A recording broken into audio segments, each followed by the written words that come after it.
T minus 30 seconds.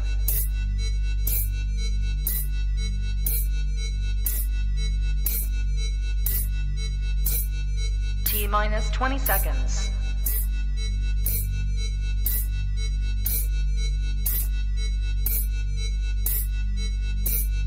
10, 9, 8, 7, 6, 5, 4, 3, 2, 1, 0.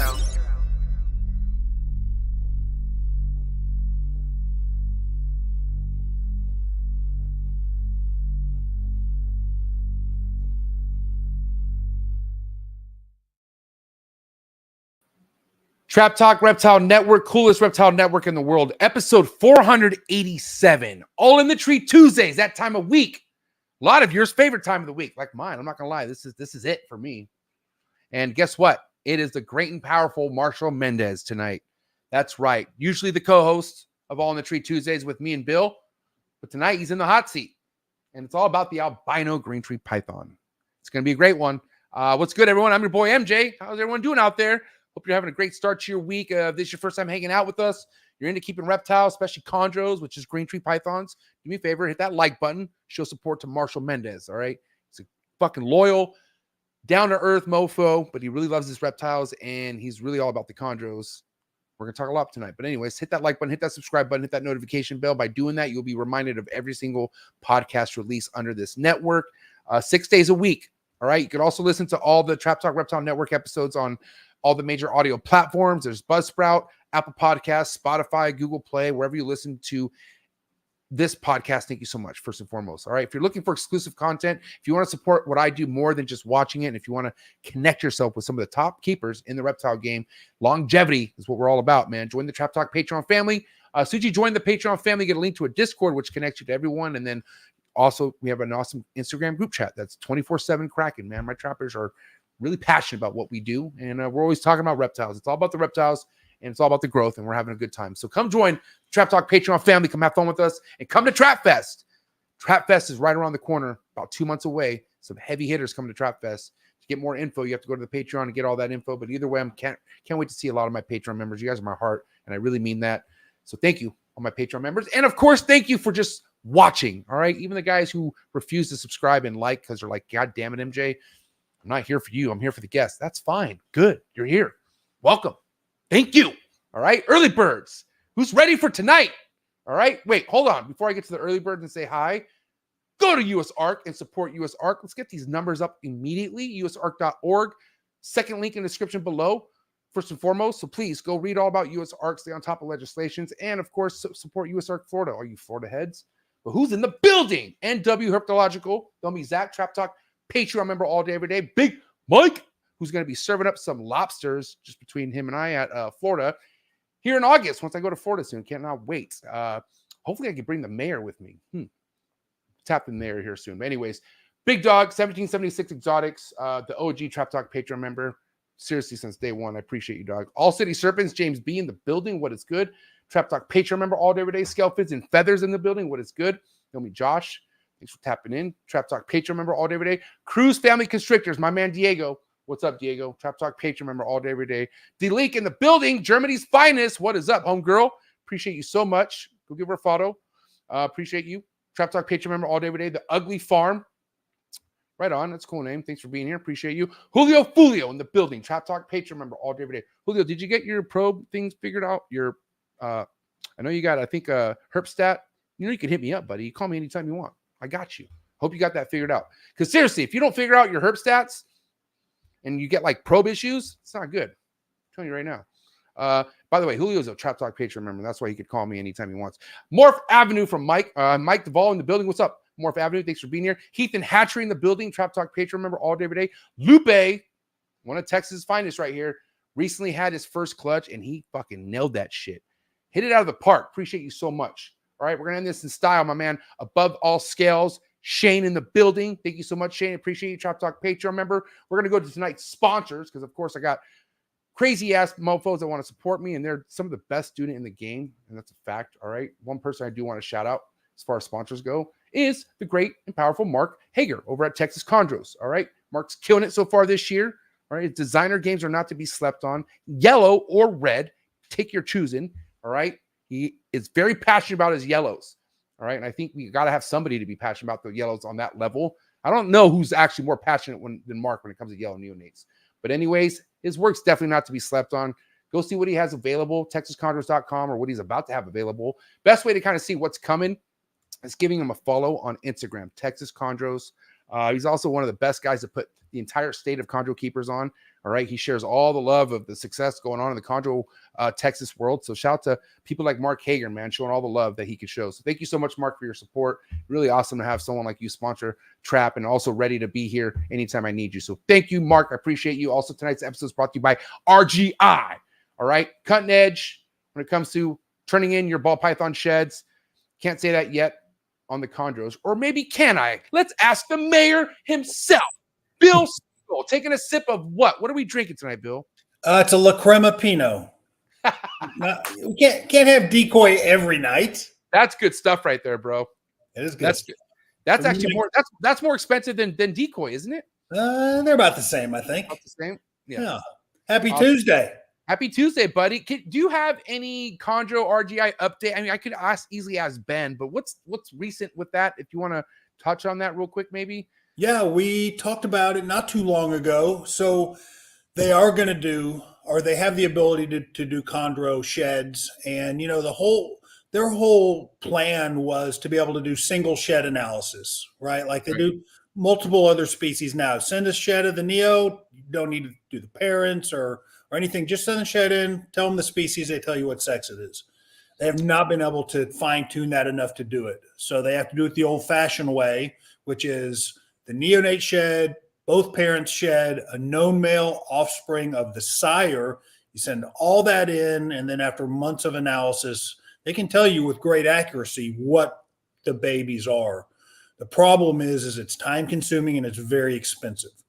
So right where it stands right now is it's going to cost you $2,500. That gets you 10 neonates tested. It's not bad. So it's depending on what the clutch is, there's some value there. The other kind of twist is it's not worth for them to do it unless they can get 5 groups of sheds in. So I can't just send them one clutch. 5, here's 10, here's 12 sheds. They want 5 groups. And that's a lot. That's a lot. So I don't know if that's plausible, feasible. So I don't know, but that's where they stand right now. All right. Well, shout out to the sponsor, RGI. I'll talk to Ben, and actually Ben and Sean are due back here soon anyway, so we'll get them on the show. And but yeah, let's talk about last but not least sponsor tonight, the Reptile Talks. And I just want to say Saturday I'll be there for sure to catch my man Bill Stiegel, who I'm looking forward to seeing you in this kind of demographic here, buddy. I know you always talk on the show and stuff like this, but kind of see you in person, kind of talking about something that you love and just to kind of pass down some advice that's worked for you. I mean, I don't know. How do you feel about it? I feel good. I'm looking forward to it. I'm looking forward to the presentation. I've put a pretty significant amount of time in preparing for this. I've not given this exact presentation before. It's going to be a, probably 45-minute discussion. I'm going to have a lot of slides and a lot of, kind of a PowerPoint type presentation. And just going to go through really probably what is going to seem pretty basic to the people that listen to this platform regularly. I mean, it's not a green tree event, right? It's a reptile and amphibian event. And I just happen to have 45 minutes to try to put our community's best face forward. So I'm going to try to, just give a informative 45-minute concise talk on green tree pythons. So what you're saying, it is a green tree event once you're speaking. It'll be for 45 minutes. All right, cool. Guys, guys, please go to the reptiletalks.com where you could register. You can get information about hotels, and it's an Anaheim Convention Center where the Reptile Super Show's held out, and you can actually see all the speakers. I know Socrates is going to be there, John from Sim Container. I mean, there's some heavy hitters that are going to be at this event. So shout out to Jay and obviously Big Dog Rami and Herptime Armin from Herptime. It's going to be an awesome event. So go give them some love and support. And what do you know about tonight's star co-host, the great, powerful Greg Maxwell. There he is. Hey, How are you doing, Greg? doing great, thanks. Hey, Greg, thank you for showing up to sound check. You know, I don't really have that kind of, I'm not used to that no more, you know, having my co-host up to sound check. So Bill's there, but you know, I got another one that's just hit or miss, you know what I mean? But what's going on, Greg? How you feel today, man? Doing great. Yep. Everything. And guitar shop. My friend. Getting a bigger reptile room here very soon. So excited about that. I mean, you've been talking about that since the first time coming on Trap Talk. I mean, you told me that was the goal, right? The reptile room. So where are we at as far as getting to that goal? Well, I just started dismantling the shop today to refurbish everything and basically dividing the building up in half. Wow. I've over the last 12, 14 years, I've developed my guitar business into 3 related but distinct areas: repair and setup, building custom acoustics, and teaching classes. And I did that basically so I'd never be out of work, because the guitar and Loop 3 industry, it's not easy to make it, as a independent, non-factory affiliated guy. Yeah. And so, I did that so I'd always have work. Well, then I got to the point where I've pretty much always had work just with repair and setup. And now the last 2 or 3 years, I've gotten to the point where I've been working almost at saturation level with just repair and setup. And if I had classes to teach or a commission build to do, I was just over my head. And so I got to the point where I've shut down teaching classes and I'm not doing any more custom builds, just doing repair. And I don't really need as much room to do that as before. So I now have the ability to basically divide my building in 2, and the rear half of it now, which is basically going to give me about a 13-foot by 18-foot room dedicated to reptile. So damn, real excited about that. Yeah, I just started tearing everything down today, and should have the guitar half of it back up and running by the end of next week. And then we'll begin to transition the reptiles from the room up above my shop where they are now, which is basically a finished attic with a sloped ceiling. Really looking forward to getting out of there and getting into a regular room for a multitude of reasons. Bill, you think this guy's going to get heavy back into, what I think I have a feeling, I don't know. But when he said he was getting a new room ready and it was going to be divided, I was thinking to myself, one tiny area for guitars, and then another area for ball pythons, and then another area for green trees. yeah, That's how I had it, like planned out, looking at it in the back of my mind. But right, It could happen. it could happen. And what's crazy, actually, when it does happen, I feel like you could say the first chondro that started that collection was Bill's, right? Because that's right. That's heavy, Bill. Is that your one and only that you have? So far, yeah. Yeah. Can you imagine? I mean, listen, I'm Phoenix Reptiles for a reason, right? Phoenix, that reemerges from the ashes. So this is very, very fitting that Greg would restart his green tree project collection with one of my animals. That should add value. Just so you know, that should add value to the project. Oh, absolutely. Guys, Marcial Mendez, man. First and foremost, what a guy. Okay, we all know Marcial. Bill, I mean, I've never met a Marcial, first and foremost, okay? Because he's so just himself. He loves what he loves, but he's awesome, first and foremost. But for him to kind of be the forefront, the father of the albino project that we're hoping for, right? Like, you know what I mean? And of course he hits an albino this year, and of course it's not eating. So man, we have so much to talk about tonight. The project is pretty much has been left in his hands. It's a lot of pressure.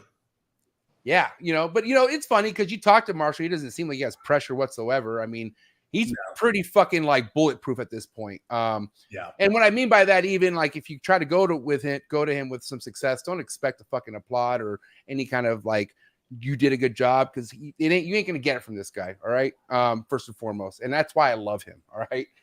He's straight to the fucking point, and that's kind of that's on your side with chondros. If you meet someone who's straight to the point with you, that's kind of what you need, don't you guys think? Yeah. There's no room for a fluff factor. Yeah, no fluffing going on tonight. But I don't know about you guys. He's here and he's not on Wi-Fi. No, he is on Wi-Fi. He's on Wi-Fi because the 5G's down. And I don't know if he's doing this on purpose to test it. We'll see. But he looks clear. He looks like he's ready to go. So how about we drop in Marcial Mendez? You guys ready? Let's do it. We're ready. All right, listen, it's that time. Do what you got to do to get your mind right. Do what you got to do to stay hydrated. The great and powerful Marcial Mendez of Red Mountain Herps coming at you right now. Let's go. Cheers.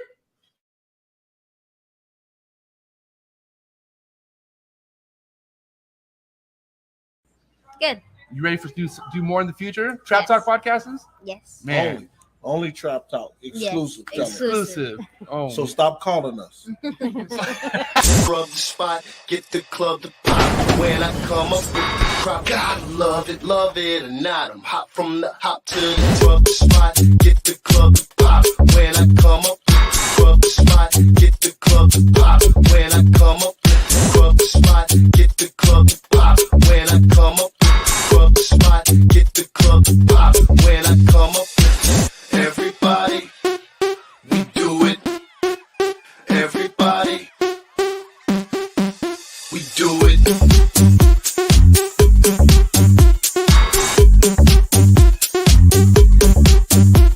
Do it.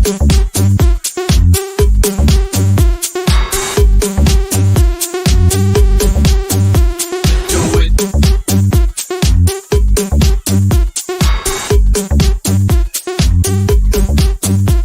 Do it.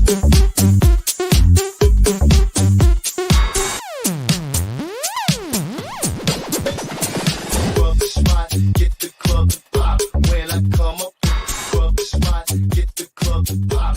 When I come up with the rub the spot, get the club to pop. When I come up with the rub the spot, get the club to pop. When I come up. If you've been to a Fish concert, you have seen this man 110%. Marcial Mendez in the building. What's is up, up? Marcial? Marcial, hey. Hey, Marshall. How's it going? How are y'all? How's it sounded? I mean, it's great. I mean, thank God, because you don't come to sound checks no more. But here you are. Well, I tried to come early tonight, but nobody was there. You're crystal clear. So you're on Wi-Fi legit right now. I swear, yeah. 5G went out. I checked my wife's phone, so I'm basically like in my wife's closet, which is as close as I can get to the Wi-Fi router. Laura, you're a real one. Thank So- you for doing this. Appreciate you, Laura. It's like you're in the same room. It's like you're in the same room with me, Marshall. That's how clear it is. For real. Oh, good. We could do like the Well- Brady Bunch thing. I like do this. Or no, so I should do this to look at Marshall. Well, Oh, yeah. nobody else is on the Wi-Fi right now, so we'll see if it lasts. What's up, I'm Greg? actually on Wi-Fi. Yeah, dude. Well, Greg looks better than ever because he's not in his damn shop. So that kind of shows you why, sometimes it's that, we kind of sacrifice a clear shot because you want to be in a certain room.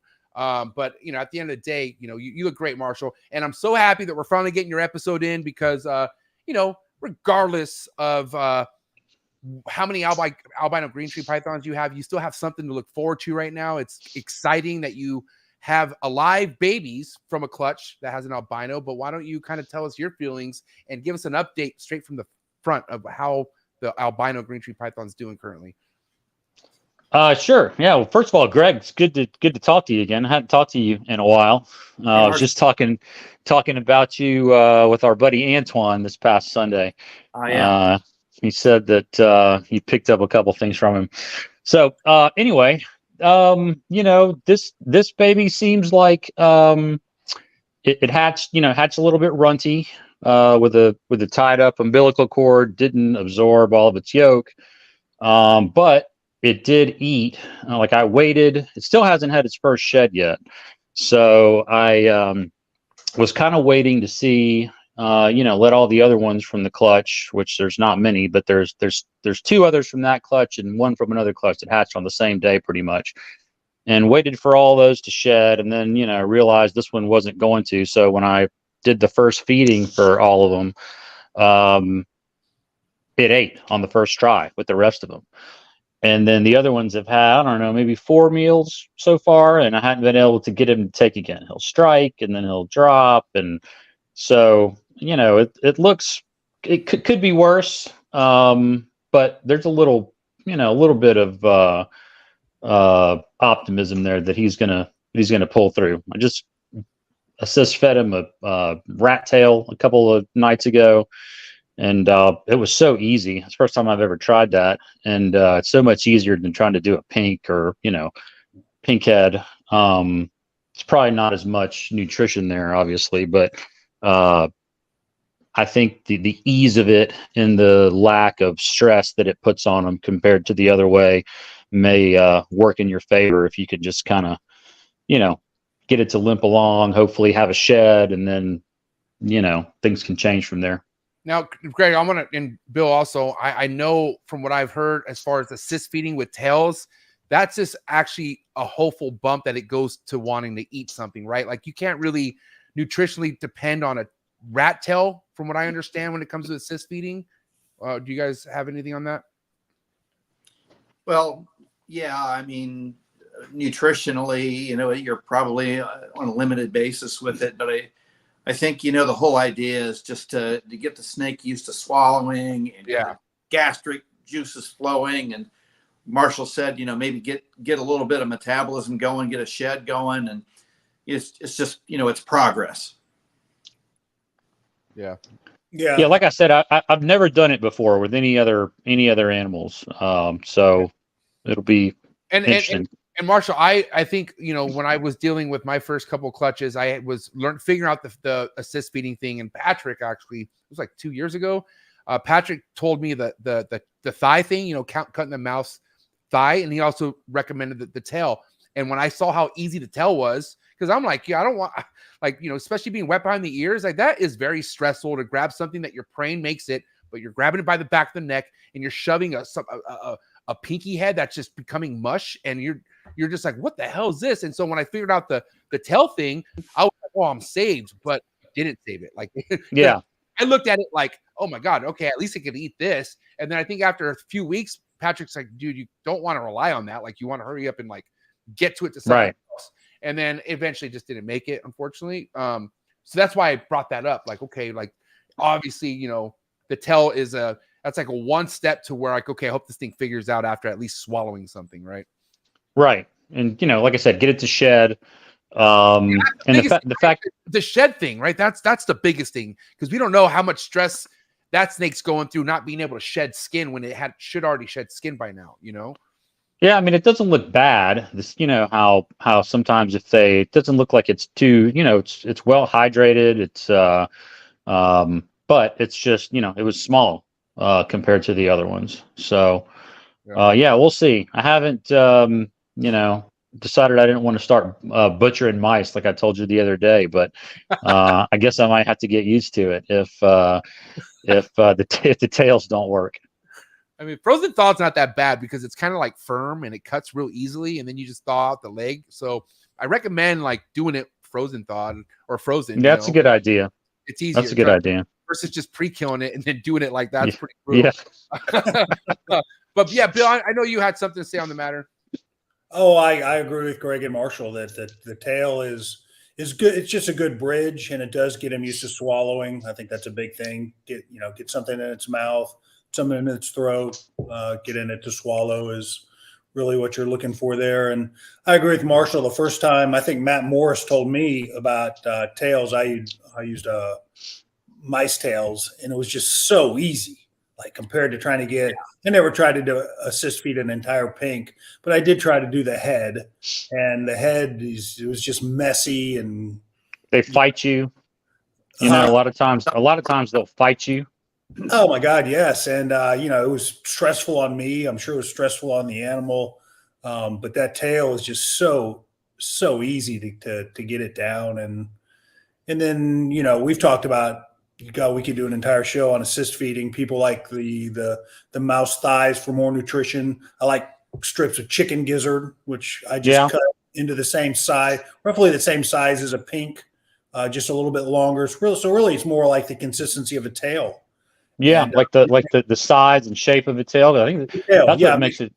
Make it long and tubular. Put it in hot water just for a few seconds. It firms it up a little bit, and it goes down just as easy as a tail, but it's got much significantly more nutritional value. Yeah, that'll probably be my next move. What would you? What were you going to say, Greg? I know you wanted to say something. I said trying to stuff pinky heads. You know, it's like trying to stuff a marshmallow in. Yeah. Yeah, Exactly. but one that's off like the fire, like one that's melting. It's like, right. You know, Yeah, exactly. A hot marshmallow. And dude, the smell of the mush pinky. I mean, I've had that stuff like stick on me, and I'm like, what is that smell? And that shit reeks, man. Like I don't like the insides of a pinky. I really don't. So and then they want to try to spit it out the whole time. So you're trying to, you know, then you have to kind of like work it down, and then, some of them will make you get it 2 or 3 inches down before. Otherwise, as soon as you set them down, they just try to spit it right out. I wish there was a such thing as digestible toothpicks or something, because we could just fucking put it all the way down there and you swallow the toothpick too, motherfucker. You'll be all right. I wish. But like Bill said, though, we could go forever on assist feeding, but I think assist feeding could really determine you saving a neo or not, right? So there has to be some sort of execution when it comes to assist feeding. And I know Bill has broken down like his go-to, but I feel like this is a good time to kind of refresh everyone on when anyone has a neonate they're looking at and they know I'm going to get nowhere trying to feed this thing. Let's assist feed it. Right. And Greg, I know you mentioned it before, but why don't you remind us, like, when do you feel like assist feeding is actually necessary? Well, for me, it was, when I got to the point with an animal where, and we always used to use about 10 to 12 weeks old as a rough gauge, but you just get to the point where you're not making any progress at all with any other technique. And you can tell that the animal is noticeably weaker looking than its clutch mates that have been eating and have, 6 or 8 meals in them.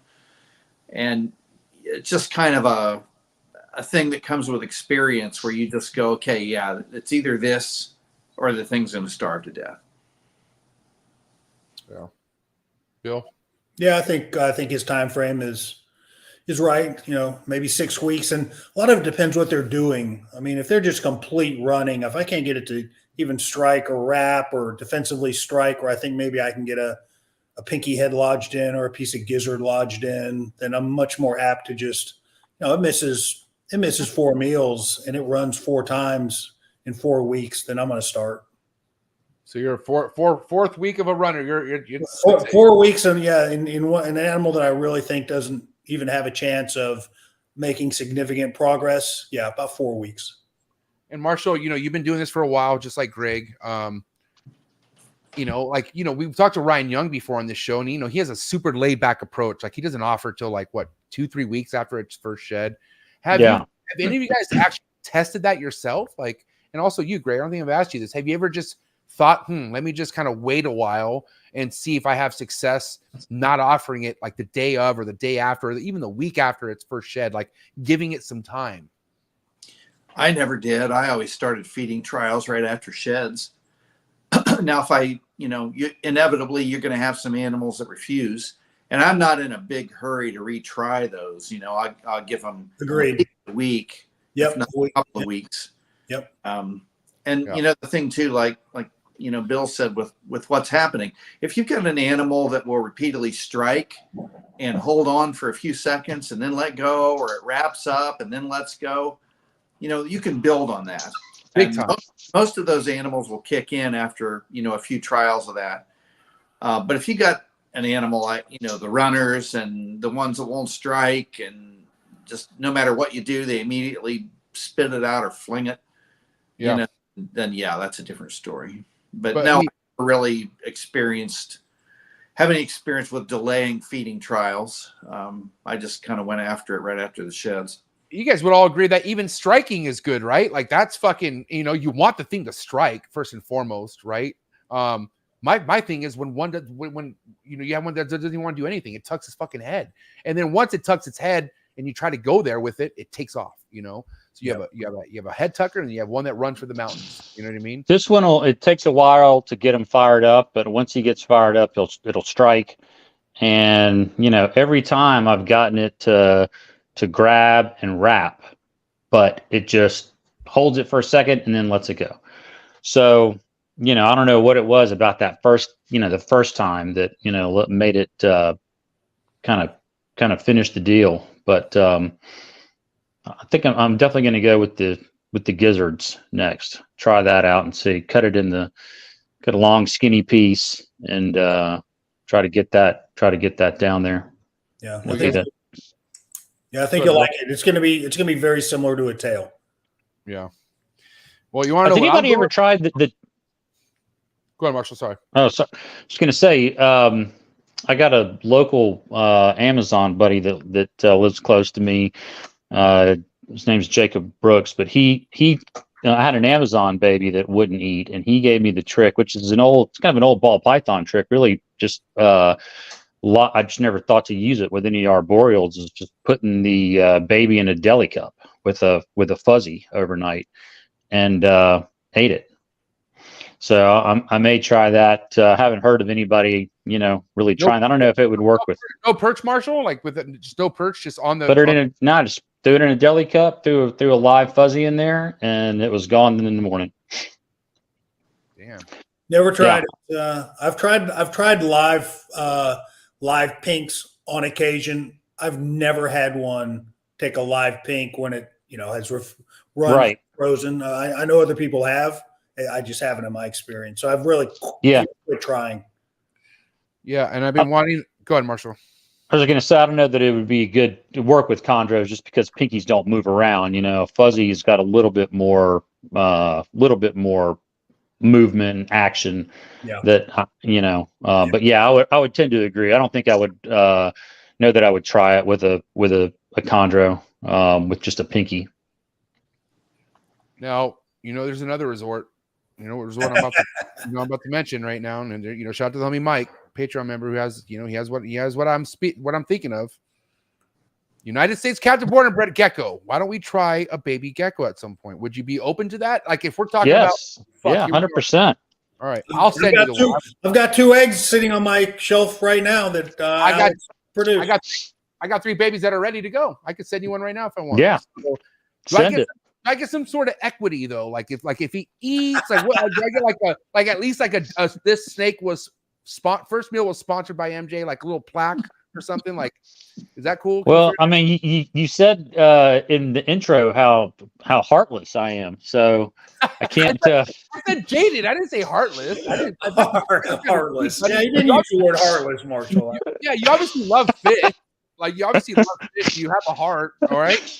But come on, bro. Like if somebody comes with you with some news, you're gonna give them some other news that is relevantly makes sense. I mean, you even though it hurt that you called my prolapses, it still happened. I mean, and that was just a total joke too. You laugh at it every time, so I'm sure.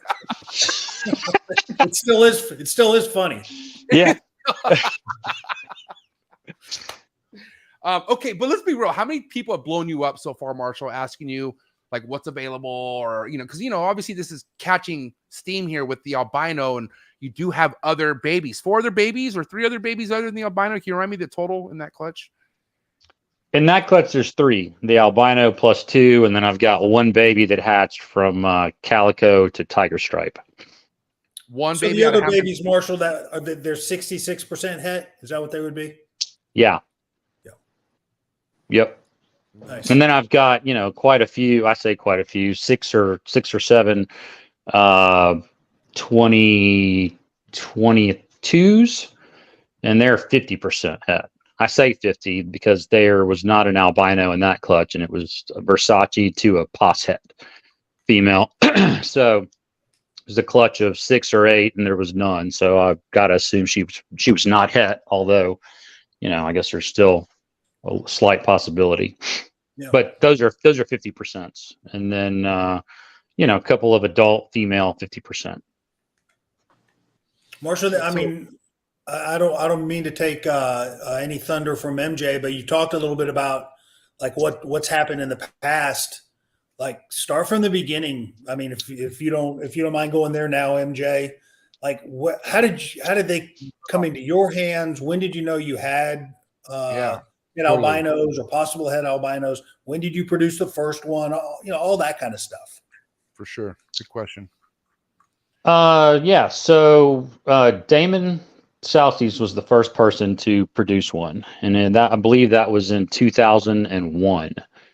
And at that point, the way he did it was the Barkers, Dave and Tracy, had some import Marukis that I think they had gotten from Bushmaster. I think.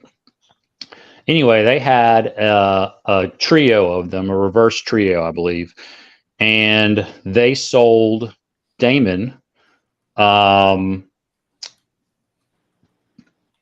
babies from that clutch. So he then bred them together and produced the first albino just randomly. Trooper Walsh had also picked up a baby from that clutch, and shortly after Damon hatched it, Trooper hatched one. I say shortly; it might have been 6 months, or it was pretty soon after. And or no, wait a minute, I'm sorry. Trooper had a sibling to the parents that produced the albino. That's what it was. So I had, by luck, just happened to be at Trooper's house and had purchased Versace. I think I was there. Greg, I might have seen you that weekend. It was I bought a couple of racks. It was at the Mars Reptile show. Where was that? In like Baltimore, maybe, or somewhere in Maryland. Somewhere in Maryland, yeah. Yeah. Wow. So anyway, I had already randomly purchased the snake from Trooper before the albino hatch. So as soon as Damon produced his albino, I was like, holy shit, this, my snake is from the sire of my snake is a sibling to that snake. So he's a possible het. And then, maybe the next year Trooper hatched Midas, I believe is what he named it, thereby proving his out. So that made mine, that made Versace go from we were calling them 25% hets, which was a, pos het from a pos het, to 50%. So then, of course, at that point, I started just saving, every pairing that he was, that I got from him. I saved as, many females as I could, and, raised those up. And, the whole time he was a red baby. There was a lot of debate and, discussion about whether the albino gene would transfer to a red neonate or not. And I always thought, why wouldn't it? But there were some people that were saying, no, it's only going to be in the yellow babies. Huh. Damon's albino was a yellow, wasn't it? Right. Correct. Yeah. Both of them were yellow. So that's why they said that. So they were coming from a place where they legitimately thought that. Correct. Okay. So anyway, it took me, I think the first pairing that I had done with him was just to a Biak female. And so I, held back. I think I ended up with four females from that clutch. And I think those would have been born or hatched in like maybe 06, 05, something like that. So by the time they went on to, so this was all happening in 2001. That's what Versace's birth year is. So he'll be 23 this year. That's crazy. Yeah. Crazy. And he's still going to Pound Town. Like, he's still handling business. Still, yeah. Still breeding away. He's still a great breeder, actually. Kind of got worried for a while that, he quit eating for 6 or 8 months, and then all of a sudden he just picked back up again. Maybe, 6 months ago. Has he ever gotten RI or like any put you through anything like that before? Yeah, he's gotten an RI. Treated him, did the amikacin thing. That's all happened within the last, within the last year and a half, probably. So it was touch and go with him for a while. I wasn't sure if he was gonna make it, but man, he pulled through fine. So anyway, started breeding him back to those original 4 females, and out of the first 3 that produced, and of course they did it one year, then the next year. I couldn't get multiple ones to go at the same time. So they were basically a year apart. The first 3, nothing. And then, finally I was like, well, I got this last female, obviously I'm not going to give up. So, last hope. And that was in 2013. And in that clutch, I ended up hitting 2 albinos, a red and a yellow. And that was around the time of the ICAS. Not sure if it was the first one or the second one, but I didn't realize. I came to ICAS and they had just hatched, and I didn't think that I hit it. Or they were hatching maybe while I was leaving. Didn't get a close look at them, but anyway, shortly after I came back from ICAS, I realized that I had 2. So that's when the first ones were hatched, which was 2013, so 10 years ago. I just want to know how much you paid from that original snake from Trooper Walsh. What was that like back then? $1,500. Oh, you sick bastard! That was the friend. That was the friend price, but still. Yeah, I mean that's still. I mean back then that's still a good chunk of money, though, right? Like, I mean, if you spent money like that back then on an animal, is that common? Were a lot of people dropping that kind of money? I think so. I mean that. Greg, I think most people were paying more for them. I think. Greg, I think you got one from that clutch, didn't you? And so did Tom. I was just gonna say, yeah, that was referred to before the albinos, thing became known as Trooper's Maruki Outcross clutch. Right.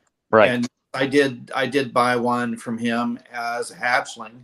I don't remember what I paid for it, but it was probably in the $1,200 range, if I had to guess, as a hatchling.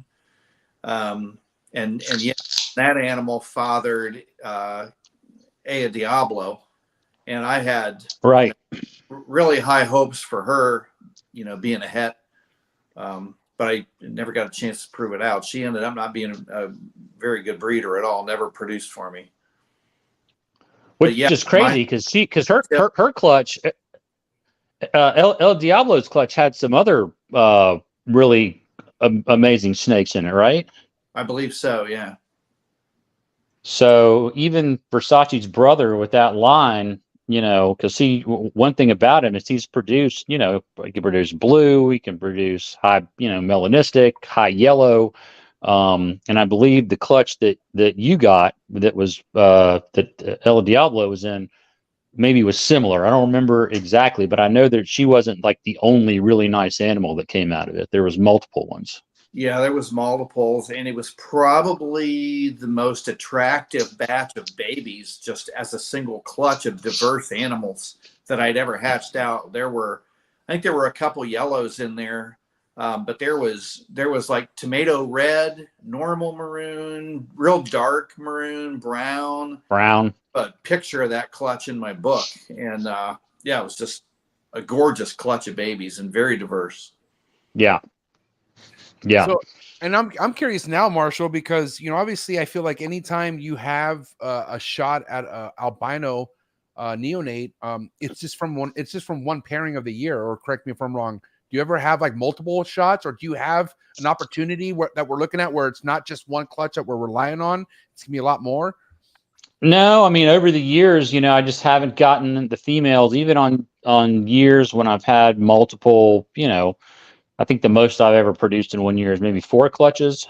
But it, only could get, I've never really been able to get more than one of the animals from that project to go at a time, which is, it's odd because I've got multiple females, all the same age from different clutches. I've tried different, there's obviously been different generations, different clutches over the years. But so how many females do you have that are now documented 100% het albino?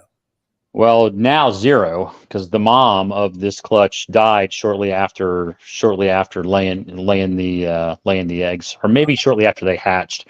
She got an RI. Yeah, she got an RI afterwards, and didn't respond to amikacin, putting her in the incubator, none of that. Fuck. So You So told this us that, right? this might be the last chance for you to produce albinos then? I mean, I still have unproven 50 and 66% hets. Okay. But, with Versace being the only proven male het that I have, at that point, it would become a, chances game of, do I stick with one male and try to multiple females, or do I mix it up? Or, because the males are only 50 or 66% pos het also. So, yeah, I mean, this is the best opportunity that I'm going to have in a while to further the project for sure. Yeah. You can't let this fucking thing die, bro. I'm sorry. I'm trying. MJ, we just talked about pressure before he came on, and now you're putting pressure on Marshall. I'm like fucking Ihorn and fucking Ace Ventura. What do you know about pressure? No, but So, listen. I got a question for you. Obviously, there's been an issue with the albino hatchlings, not thriving. Yeah. Do you feel that that's related to the albinism? Are the siblings generally more robust, or has it been a clutch wide thing with this line that you've had trouble? The only no, it's been I think I'd have to go back and look and see exactly how many I've produced now, but I'm going to say it's probably 7, 7 or 6 or 7 since 2013. And other than one that hatched in 2014, and it was like super perfect, strong baby from day one, at 8, lived to be whatever, like 2.5 years old. And then it died from some freak like intestinal thing. But aside from that animal, every single one has been runty and hatched with, unabsorbed yolk. Yeah. They've all just been, But they've all been. It's always something, right, Marshall? Like that's what we're kind of always. Yeah. So I mean, it very well could be tied to the albino gene. I mean, that certainly seems to make the most sense now, considering that it's happened so many times. But none of those. The one time I would say that the albino happened to come out strong, it did just as good as the rest of them, or came out without some sort of issue. Most of the times being runty and hatching with unabsorbed yolk. And have most of the rest of the siblings of these animals been normal and strong, or have you had issues with them as well? I probably have overall a 70% success rate from hatched baby to well-established yearling. So I would say the odds are about the same as far as the rest of the club. Definitely seems to be tied to the albino animals. Yeah, for sure. I mean, like I said, except for the one which you're showing there on the lower, actually, I think that's the 2 photos on the bottom. That animal hatched out perfect from the very beginning. The 2 at the top, I believe those were the first 2 that hatched out in 2013.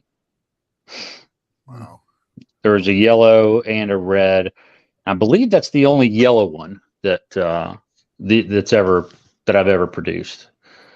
And that's the one that, you can see kind of the progression there. The picture in the lower right was, right before it passed. And it had, it's crazy. It got like this intestinal blockage, and, my track record with snakes that have to have surgery is, essentially 0%. But, if any to try it on, we tried it on that one and she just never recovered. Yeah, what are the fucking odds? Like, are you kidding me? Because this like, and this is no wonder you are the way you are. Like, look at the the OCC change it went through and where it got, because that snake looks fine. Like that looks like a really healthy neonate right there. Like it looks like there's no issue whatsoever. And then it just fucking does it. And then it just does that to you. Yeah. That's terrible. You know what? Yeah. It's Listen, Marshall, I'm not mad at you, buddy. I promise. Well, you mentioned pressure earlier, and at this point, there's no pressure. I mean, it's either if it happens, it happens. If it doesn't, whatever. It's still fun. You're still Marcial Mendez, one badass mofo, that's for sure. Yeah, at least I'm not. At least I don't need to sell albinos to keep the lights on. So he's like, this is why I lace my boots at 4 a.m. every morning, motherfuckers, because I don't have to worry about any of this bullshit that's happening to me. It makes sense, man. Hey, listen, some people think they can rely on stuff. Now, I'm not saying chondro cells. I don't think there's anyone out there ballsy enough to do that yet, but there's other demographics in the reptile world that people rely on that breeding money. You know what I mean? And it's scary. Of course, yeah. It's not fun. But you do have success in other places also. You know what I mean? Like it's not like it's just you're shooting for the moon. I feel like with something that no one else is really shooting either because they don't have the opportunity. Yeah, I mean, like why not? Like why not do it at this point? Right, well, the silver lining is like we talked about. Your het albinos make badass looking chondros for sure. Right. Either way, you're winning. Yeah, that aren't even if they're not het albino or albino, they're just Versace throws crazy stuff. That guy's killer. Yeah, that's right. And he's made you a legend for sure as far as the brand goes because everyone knows Versace. If you anyone who's dabbled in this game longer than 30 days already knows who Versace is for sure. Well, I mean, it helps that he's 23 years old. So he's like the Pope. That's like, Maxwell's 23 years old in chondro years. Right. Brutal. Oh my God. But that being said, like, everything that's great as far as what's happening in the reptile world only lasts so long, right? Because things move on. We that's why we're so proud of Versace. That he's a soldier. He's hanging in there. But what would be the game plan? Because you do have all this other amazing stuff like your holdbacks. Let's talk about the holdbacks that are going to get to the point of breeding size, right? Who do you think that next powerful male would be for you? Like who could take the torch from Versace in your own collection? I want to know. Well, I've got two that are one is I think a 2019 and one is a 2016. And they look kind of similar. They're both high yellow. The calico tiger stripe one, I think is, he's probably my favorite snake that I have as far as looks go. But he's not. It's a totally different project. So no, if I just use him, the albino side of, the albino part of this whole, of the collection would essentially die off.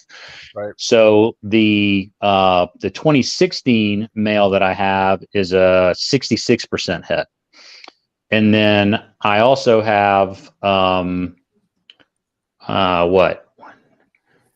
3 or 4 others that are 50 or 66% het, but they're just younger. They're, 3 to 4 years old. Instead of, yeah, he's starting to get cataracts. This is a legendary Versace. And I'm not trying to show a picture of him in his state. I just think that's a cool shot of his eyeball. I think that's yeah. I can see you, bro. Like I can literally see you taking that picture in the eyeball if you look closely. Did you notice that?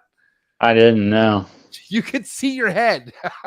Do I have clothes on? I don't know. So. Oh yeah, no, you definitely do. But if you kind of look closely, you can see your face in there in the eyeball. It's pretty nuts.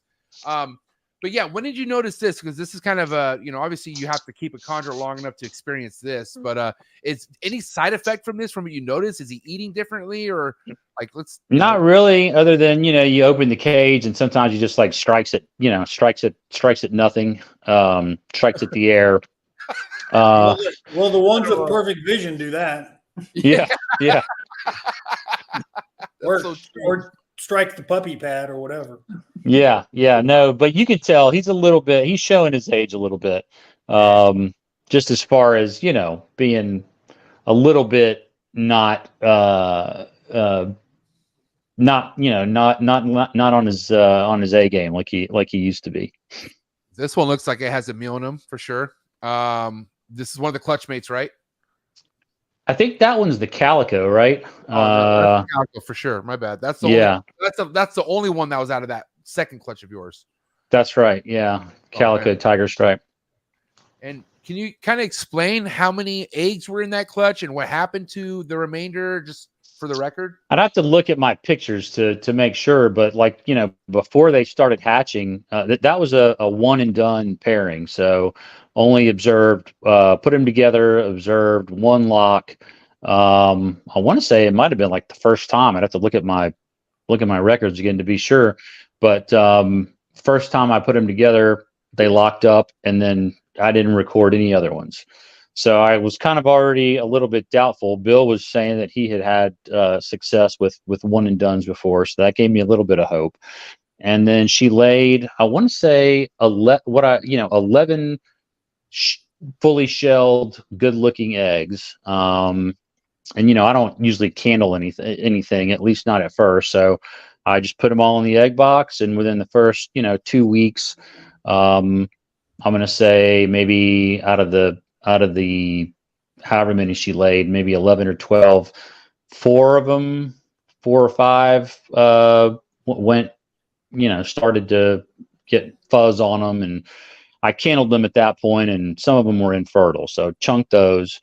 And then, but like, the day of hatch, the day before they were supposed to hatch, there were still 6 or 7, and they all looked good. And that goes for both clutches. The other one, the clutch where the albino was in, I believe that one was 12 or 15, 18, maybe. I can't remember exactly. I want to say it was 12. But there was another albino dead in the egg.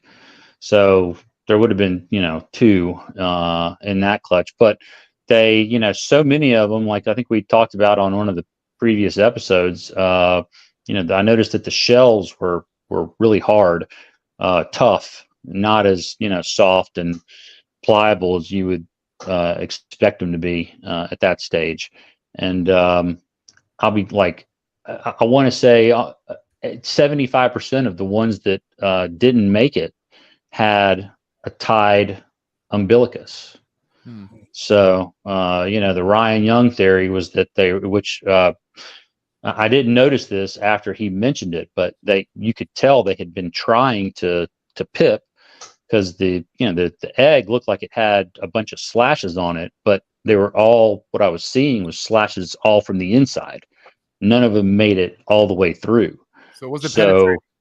Yeah. So the theory that he had was that, they were just trying to scratch away, and in the process, tied themselves with a knot, or got the umbilical cord tied in a knot. So this one made it out of 7 or 6, I mean?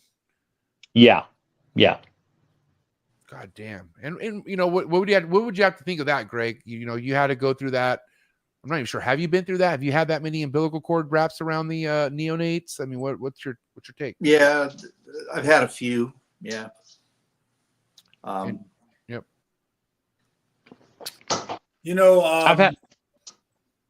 I was just going to say, getting off subject here just a little bit. I don't listen to a lot of podcasts, to be completely honest, but I listened to one last week that Eric and Owen did, Morelia Python Radio, of a PhD, a reptile PhD guy that works, and his sole purpose, he's an instructor, he's a teacher in Arizona, is Python egg incubation. I mean, that is like his projects, all his PhD and master's students study Python egg incubation, and it's an incredible listen. You guys should listen to it. I can't remember his name, but you'll see it. It's one of the more recent episodes, and I learned so many things. Like, a third of Python neonates develop while they're inside the mother. So a third of the baby is happening while the eggs are still inside the mother. And he gives a lot of credence to if babies do not come out, and even if they come out alive, but they do not thrive, whether they're poor eaters or they have the, umbilical issues or big yolk sacs or whatever it is incubation issues. And it doesn't have to be incubation in the incubator.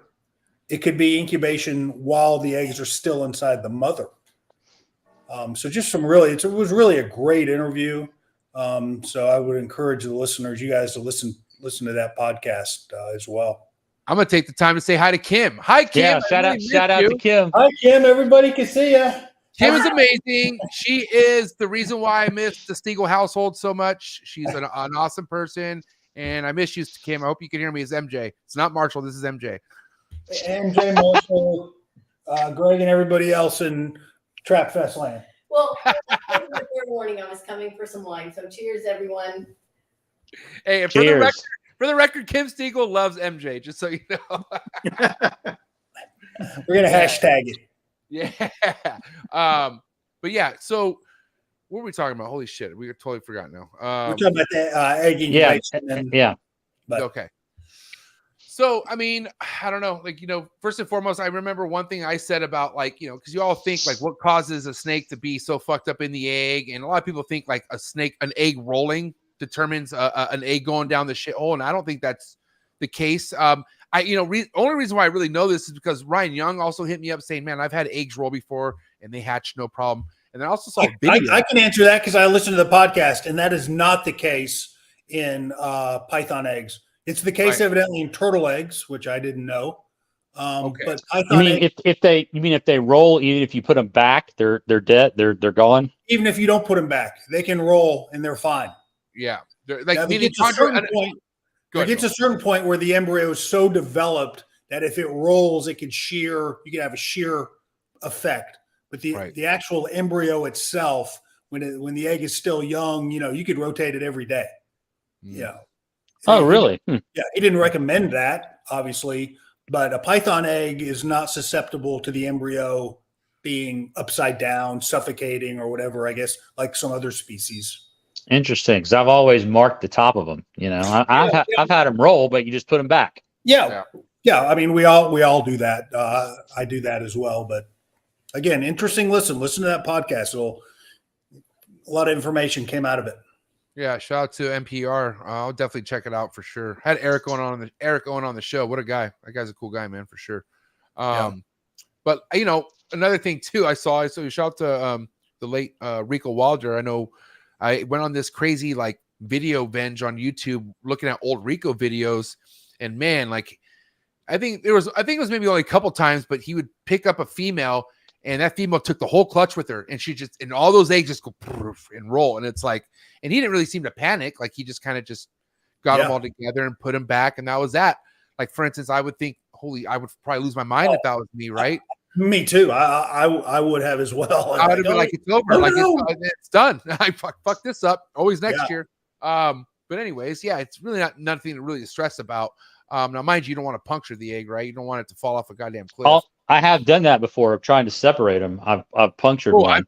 I've done that too. What did you use to fix it? Melted paraffin wax. Wow. Ouch. Did it work? Yeah. Yeah. Yeah. You tried that too, Greg? Yeah. Yeah. And what? Say that again. Melted what, Marshall? Paraffin wax. Paraffin wax. They sell it at the grocery store for canning. Oh, got it. Wow. And that was on a chondro egg, just to be clear. Yeah. And on ball python eggs, I've punctured them, separating them, and I didn't do shit. I just put them in the incubator and they hatched fine. Damn. Eric Owen. Wait, who did I say? I'm confused. Isn't that Eric? Was Eric Burke on my show? My bad. Yeah. Eric Burke and Owen McIntyre are their names. Okay, but I fucked it up. So it was Eric Burke who's on my show. My bad. Not Eric. Yeah, Owen. I think Eric was on your show. My bad. Yeah, for real. I'm just grasping the Morelia side of things. I'm not joking as far as people. I was not tapped in for a very long time. So thank you, Brandon, for not, bullying me and making me look stupid. You said it in a kind way. Thank you so much. Brandon Wheeler in the comments. He's a guy. You can also catch Brandon Wheeler at Trap Fest. And Greg, what's up? Are you coming to Trap Fest this year? What's going on? When is it? June 27th. Yeah, I'd love to come. I have to see. All right, awesome. God We bless can talk Billy. about it. All right, cool. We'll chat about it for sure. Marshall's going to be there for sure, just so you know. So it'll be a Looking time. forward to it. Yeah, it's going to be a time. Now, listen, I want to kind of get to well, first and foremost, Marshall, like what you have available, not available, what will you have other than the albino? Are you hoping for male or female? Like, does that even matter to you as far as what you are holding back at this point? Because I heard that you have 3 males that are in your holdback rack that you're growing up, right? Or how many males do you have currently right now? And just trying to figure out the ratio that you're looking at right now. No, I think overall I've got maybe five or six males total. And out of how many holdbacks? Out of well, when you say whole, I'm talking about like for the whole collection. Oh, so the whole collection you have 5 males. Yeah. Okay, but what about the stuff? And then go ahead. The stuff, what stuff? The younger stuff. I have maybe. Like, the stuff that's been in tubs and that's has it. Yeah. Hit the. I have 3 that are confirmed males by just looking at sheds. Okay. 3 out of 6. 6 or 7. 3 out of 7. And the other ones are, I presume they're females, but it's easy to confirm a male with a shed. You can confirm a female also, but it's a little bit not with every shed, you have to kind of get the right one. You have to shed everything. But you can tell a female too. But it's crazy because it's kind of hard and maybe tricky to go off sheds.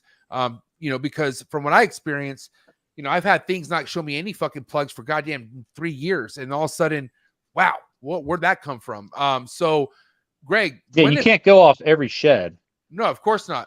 And I'm curious what was your go-to back then in that situation, raising something up, wondering if it was male or female? How would you go about it? I had, certainly not 100% success, but I had a pretty decent track record.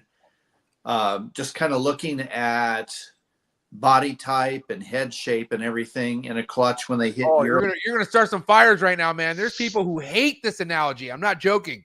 Really? For sure. They think it's super inaccurate, but I want to hear. I want continue, please. Well, like I said, it's far from foolproof, but right. I'm not comparing animals in unrelated clutches because certain racial animals and they have different head shapes and stuff. But within the same clutch, I always found by the time they got to be about yearling size, in general, the generality, the males would tend to be a little more slim. The females are a little more chunky. That's about the only thing I could go on. But by the time they get to that size, you can probe them. So that I always probed them, when they hit, 12 to 18 months of age. That's what I did. Were you able to do that solo with the probing? I feel like it's impossible for me to do that by myself. I need somebody, and Lily's is not on this time. It's difficult. And my daughter-in-law, Dina, my oldest son's wife, she really used to be very helpful to me doing that. So we always had probing day, when it was what a day. Down, and go through a whole batch. Bill, you a big prober? Yeah, you got to have extra set of hands for sure. Yeah. Absolutely. Absolutely. I'm, far and above that is my number one. Obviously, if I can't get sex analysis through shed, probing is for me, by far. And I'm kind of like, I think you, MJ, said, I may not get a good shed till an animal's 2.5, 3 years old, where I go, right. Wow, that's a male, or oh, wow, that's a female. But kind of like Greg, by the time they're 18 months old, I think I've got a really, a pretty good accuracy rate at probing the animal. Yeah, especially if you're not in a rush either. Time's going to tell anyways, that's the thing. I mean, if I was going to sell them or whatever, I would probe them 100%. But since they're not going anywhere anyway, it's just like, I'll figure it out when I figure it out. Yeah. And I agree with, I think Greg said, and Marshall too, you got to have that second pair of hands Patrick said in the chat that he uses tubes, and you can absolutely use tubes as well. Smart idea. Yeah, tubes for sure. So, but yeah, I've always done it with another pair of hands. Even somebody that is inexperienced, you can do it. It's like when I do prolapse. If I have to do a prolapse on a neonate, you can do it with somebody that's completely inexperienced. All they have to do is hold the tail straight. Laura, my wife, helps me. She's gotten pretty good. Yeah. And mine does too. And my wife is not a snake person at all. Yeah, but same. If I have the head controlled, then she'll do whatever I ask her to do. She'll straighten the body out, and I'll have the head controlled with one hand, and I'll use that probe, whether I'm sexing or sticking a prolapse back in with the other hand. And so you don't need two experienced people to do it. But you do need two sets of hands. But you need someone who's not freaked out over snakes either, because they got to hold it. They got to stay in position. You know what I mean? But it's good to have that help. Shout out to Alex Warren. We all need an Alex Warren in our life, that's for sure. And also somebody freaked out by urates.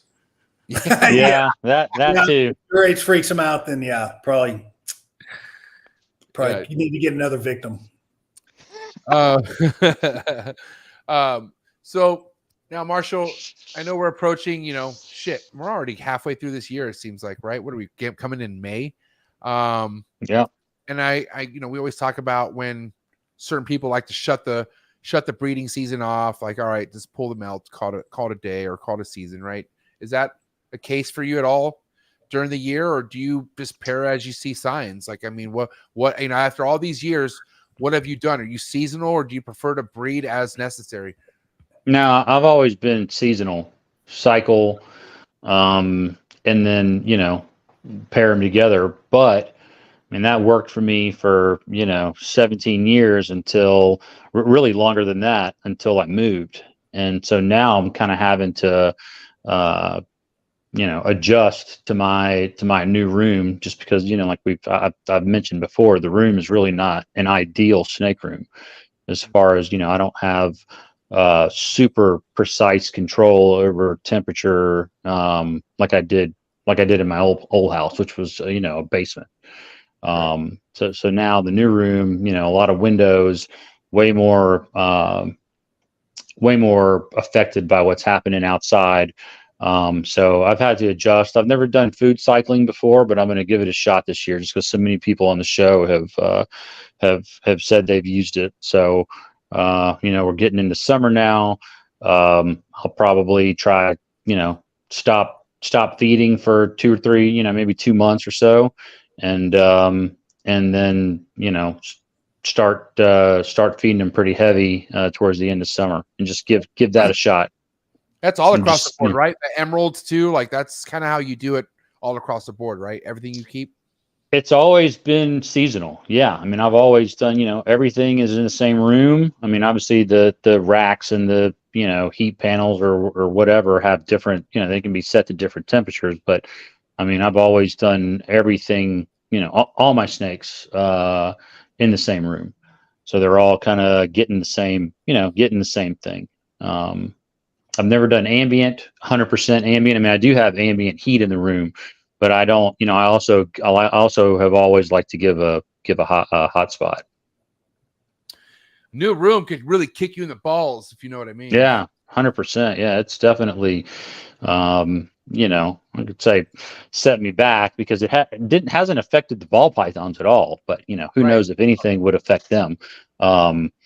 It's just and really hasn't affected the Amazons or the emeralds. It's just, for whatever reason, the chondros, I just hadn't had as much success in this room yet. And it could be, moving the animals could have something to do with it, even though didn't really move them very far. But since the last going on my 3rd year now, 4th year, this is the start of the 4th year, I think.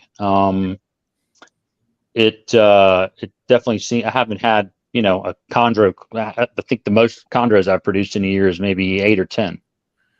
I think one of the smartest things I've heard about someone moving a collection was from Bill, because Bill said that he didn't breed anything the first year he moved in, because he, correct me if I'm wrong. Is that what you did, Bill?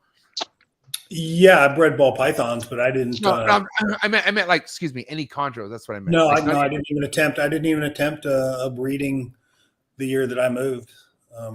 But Marshall's certainly been in his place long enough where I wouldn't think that would be a factor. Well, except for the fact that, stubborn, and I've been trying to keep doing things the same way instead of trying to adapt to the room. So that's what I'm going through now. I've never done the food cycling thing, but I just feel like I need to, I don't know what else I can do to for whatever reason, I just haven't had the same kind of luck as before. Yeah. So I don't know. Try something different. I still think, just at least for me, and I know I don't want to put words in Greg's mouth, but I bet he would agree. I still think temperature cycling for me is what is most important. I have introduced other stuff like food cycling, light cycling, but just for me, I really think temperature cycling in my environment, my room, my conditions, whatever is the most important. So I'm surprised that if you're getting the same temperatures, like you get your nighttime drop, I use the Marcial Mendez breeding technique. I mean, you taught me how to breed chondros. He's running. Hey, can I say something though, Bill? Yeah. You guys are laughing at me right now. And I'm not trying to be fucking the quote of Ryan Young here, but it's the fucking panels, man. It's too hot. It's too hot in that panel, Marshall. But I mean, what? We both are running at 86, 87, right? Because we both said it live on the podcast before. That's kind of what that panel's at. I even run hotter than that sometimes. Yeah, but that's too hot, dude. It's too hot. I'm telling you right now. But I mean, the snakes use it, and they can get away from it. It's only that hot directly underneath it. They have to sit there all day to get that hot. So me and Ryan talked about this for one morning. We were going back and forth just like this, and I'm like, bro, I have BX that sit right under the heat panel. I'm like, why? If they didn't want it so bad, why wouldn't it go to the cooler side? And he tells me that they always look for shade in the wild. Like they're always looking for something to actually go over them for protection. So some snakes don't know, regardless how hot something is, if they feel safer somewhere, they'll stay on that place. So when I was running these temps a little bit higher, I'm thinking this snake's not showing me that it doesn't like the heat. But then again, this could also be a reason why. I'm just saying. I mean, it could be, but the only argument to that is that I've had heat panels since 2001. So it's worked for I haven't really changed anything. I've been using them since day one. I've always run them too. So but you run them cool. You run them cooler, right, Bill? You're like 84, right? Correct me if I'm wrong. Aren't you a little bit on the lower end? Yeah, a little bit lower than that. Yeah, 84. And what were you at, Greg?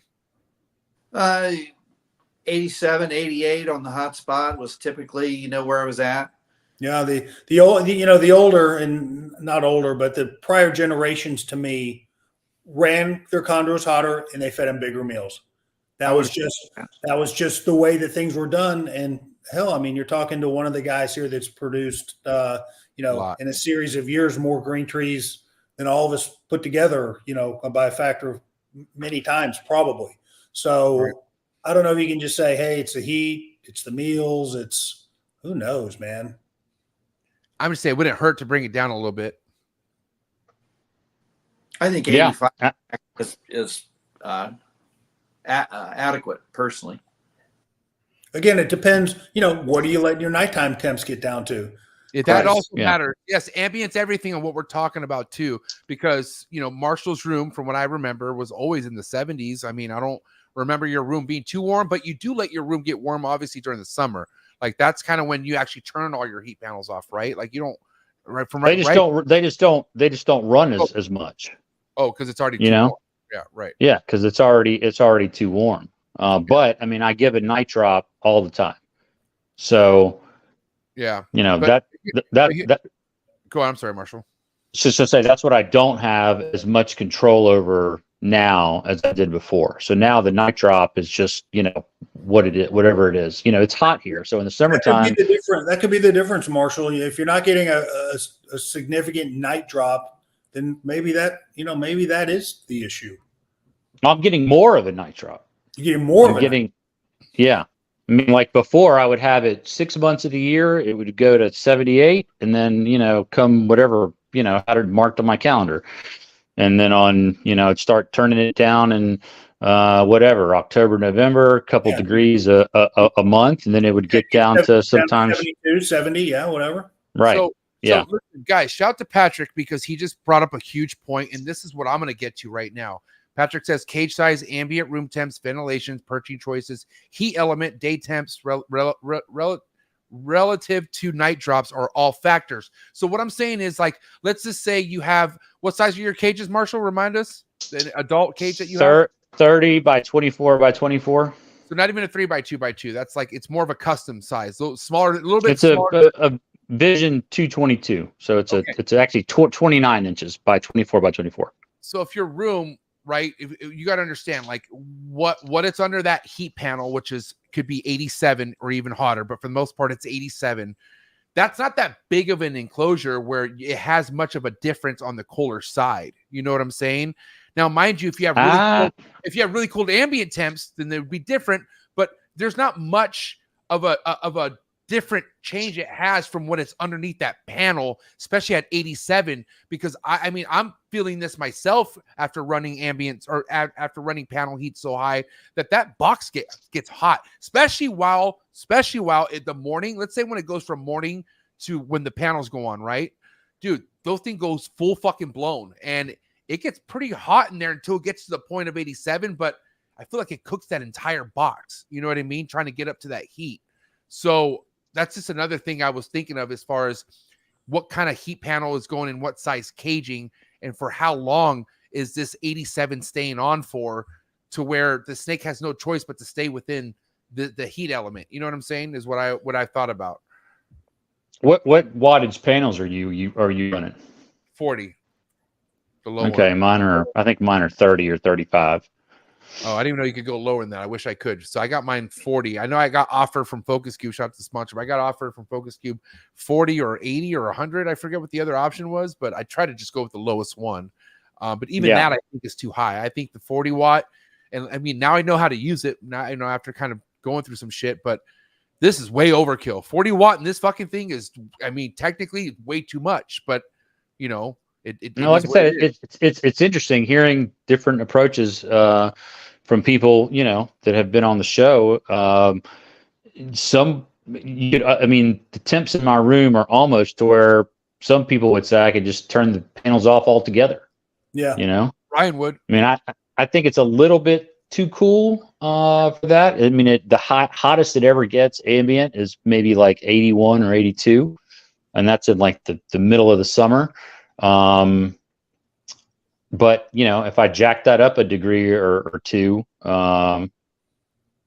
you would almost think you could get rid of the panels altogether, according to how some people do it. I mean, you think about the scary things about these panels being on, right? Like, fuck me, man. Like, me, I don't want to say a lot, but I've heard stories of these fucking panels or these probes failing, and all goddamn these panels go to full blown blast. Like, it's another thing about using these panels where you're really in a position where shit could go really bad and you could lose everything. Not that I'm trying to put that kind of energy in the air. I'm just saying, like, less is more with the panels. That's all. Like, it's good to have, because we all know we get a snake to go the distance, it's going to need some sort of extra heat. That's why it's important. But does it need it the whole time? Does it need that the entire time it's not breeding? You know what I'm saying? Is what we need to think about.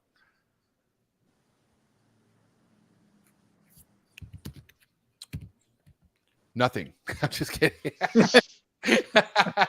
No. So anyways, but yeah, just, I don't know, just whatever, there's a lot to consider, because like Patrick said, it all matters. You know what I mean? Yeah. Also, right. What Ryan said is, regardless if you run things hot, things could still go for you. Like, no matter what conditions are, in a sense, they can get used to it and they can, do something. People are successful running hot temps and low temps. Like that, we've seen preferences on the show multiple times. Like, and Greg Right. just said he ran shit 88 at one point and had tons of success. So I think it's all about finding out what works for you, but just kind of like not switching. I think just, and I think right now with you, Marcial, like you did something a certain way, like I did in my old room. And when you came into this room, you tried keeping it the same. Yeah. 100%. Right? But that, dude, yeah, it's even though it's not far from your old house, it's still a different room. Like you said, completely. It's not a basement. There's so much airflow going in now, and that's how my shit is. Like I don't really have much control as far as because what the ambience could do to the inside of this room. Like I would have to be all over it to have to, you know, want to control it to that extent. And that's not always easy to do because I'm not home all the damn time, especially you. I mean, you have a fucking life. You go to jobs every single day. So you're not home a lot. You know what I mean? Yeah. So, yeah. I think though, even if you had a bad panel failure, you know, I've had some thermostat problem. Now in a rack, it's different. In a rack, definitely, you know, you can cook stuff. But a 35 watt panel in a cube cage, even a 2x2, I mean, you know, you would walk in and notice the animals that were all on the floor, or you would notice something before it got to the point of frying everything. That's why I would want the lowest wattage. Like I said, if I knew there was a 30, I'd be down for that because okay, then that's even if that thing's full blown, it ain't gonna fucking do much, you know. Other than not in a short period of time. It would if it was like that for, you know, a week, but you know, like I'm in my room, you know, at least twice a day. In the morning before I go to work, I go down and just do the, you know, the old walk through sniff test. And then that can be very productive, very helpful, the sniff test. You got smelling is everything. I mean, before when I just got home from North Carolina, and you know, just like any trip, I don't walk in my room and start opening things. I walk in, I stop, and I smell. I instantly feel, because that's how I know where I need to go first. So there's a smell coming from something, and usually it's just Mac Dre taking a huge shit. But other than that, like the nose tells you everything, man. Especially if you smelled regurges and other, you know, rat that got, you know, not eaten or you know, whatever. I went through that recently. I couldn't believe it that I didn't catch that fucking rat. But it's the worst. But you got to trust your nose, man, and you got to know how to use it. That's a fact. So I'll do that twice a day, you know, in mornings, and then usually I do most of the maintenance work in the evenings, or on the weekends, you know. But there's hardly ever, unless I'm out of town, there's not really a time where I go more than a couple hours without at least walking in there. Yeah, for sure. Right on. Well, listen, I want to get to just kind of where your overall feeling with like dealing with any kind of, I don't know, difficult neonate at this point, because right now you have about 4 that you're raising up. You know, do you feel like you're doing anything different to prevent anything like a prolapse or like anything that you've experienced before? Like what's your technique moving forward, or what you feel comfortable raising your neonate? Like, and I'm talking over water, paper that's soaked, like what's something that you feel comfortable with the most, you know, especially when you have beautiful fucking neonates that you're trying to go the distance with right now? I keep them pretty simple, you know, a little 6-quart tub on water. I just started doing the water maybe 3 or 4 years ago. Seems like I've had less prolapses doing it that way. It seems like it's easier to, you know, for them to find the water. But it is, you know, it is more work versus keeping them on paper towels or, you know, puppy pads or, you know, whatever. Yeah, it's kind of forced work, because you're right, Marcial. You almost have to give those things fresh water every day. Every day, yeah. I mean, you know, sometimes you can go a couple days, but it's every couple day water changes, as opposed to if you had them on paper towels and a water dish, you're going to do it just twice a week, because that's what you do or whatever. But yeah, when you keep them over water, I think a lot of the advantage to that is that you're really giving them fresh exposure to fresh water almost every day. Yeah. Right. Right. I've got a big sink with a sprayer, so it's as easy as it can be. It's right there next to the baby rack, but it's still not as easy as dumping a water bowl, and it just makes you be more on top of it. Because if they take a dump, you're not going to want to leave that in a tub that's Just that's a water source. Yeah. That's right. That's why it's a daily chore. You know what I mean? Like even just any kind of little particles that come in the air or whatever, like flat float on that. I mean, did you ever do that? Did you ever do that, Greg? Did you ever keep babies over water, or did you always just have a water dish? Yeah. I always had them on damp newspaper with a water dish. Yeah. But whatever works. I'm certainly be willing to do it. If there were advantages to it. Yeah. But your mostly was paper towel, Greg, coming up back. I used newspaper. Newspaper. Yeah, it just seemed to stay damp longer, and I don't know, just a little more user friendly. The paper towels mold real quick. Yeah. And were you a big believer in spraying, Greg? Like, did you? Oh yeah, yeah. Every day. I don't know if it's just a holdover from my chondro years, but I spray my ball pythons too. Hey, so do I, buddy. I love it. Nice. Shout out to all the pro sprayers out there for sure. But I don't know. Like, for instance, Greg, you live in Ohio, Ohio, right? Right. And that's where you've always been established at, or did you live in a different part of the country at one point? I was in Kansas City for 5 years, but I didn't have any snakes when I was there. Kansas City. Okay. What year was that? 2012 through, or not 2012. Yeah, 2012 through 2017. I was in Kansas City. And that's you got out of chondros 2012, or what year was it when you? I had my last chondros in 2009. 2009. Wow. Okay. And how was your exit back then? Like, did you just kind of handed over the last chondro you had available over to someone, and then you still stuck around, or did you just ghost everyone and take off? Like, no, I was approached by a guy, and he wanted to buy half my collection. Wow. I had sold him a female, real high end female, the year before, and basically I wanted to buy a motorcycle. And so I was like, okay, which of my animals can I stand, getting rid of? So I sold him a high-end female. I think she was 2-year-old female, and bought the bike. And so then he came back to me the following year, and he wanted to buy half of my collection. And I told him, I can't sell you half my collection. I can either sell you all of it, or I got to keep it, because it's my living. Yeah. And my wife and I had talked about, either downsizing greatly or getting out of it when my daughter graduated from high school, just, to have a little more personal freedom, be able to travel a little bit more freely and stuff. So we had already kicked it around. And so I told him, it was kind of all or nothing. So he came back the following spring and said, okay, how about all? And, whoa, so I really considered it, talked about it. My daughter still had another year of high school left. And so I consulted, with a couple of my close friends, that I always bounce this kind of stuff off of. And they were unanimous. They were like, look, if you ever wanted to sell a business, the time to do it is when you have a buyer standing there with the money. Right. Don't wait till the following year and then he's gone and there's nobody there.